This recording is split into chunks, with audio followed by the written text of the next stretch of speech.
কে? মায়েরা খেয়াল করে শুনেন, আপনাদের ড্রেস কেমন হবে? নাম্বার ওয়ান, আপনার পুরো দেহটা ঢাকা থাকতে হবে। যে ড্রেস পরবেন, you should cover your whole body. শুধু হাতের এই দুই কবজি আর চেহারা খোলা রাখতে পারবেন, তবে চেহারা ঢেকে রাখা উত্তম। একজন মহিলা বোরকা পড়ছে কিন্তু চেহারা খোলা, তার হেজাব হয় নাই, পর্দা হয় নাই, এটা বলা যাবে, কিন্তু উত্তম হচ্ছে চেহারা ঢেকে রাখা, কারণ চেহারা সৌন্দর্যের রাজধানী। Face is the capital of beauty, ঠিক কিনা? চেহারা দেখলাম তো সব বোঝা গেল, ঠিক কিনা? কেমন মাধুর্যতা আছে, দেখতে কেমন সুন্দরী কিনা সব বোঝা যায়।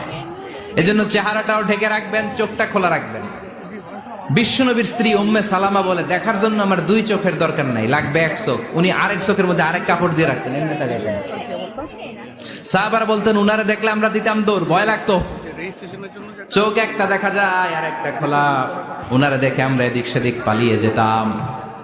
আবার অনেক মহিলারা পা ঢাকে না,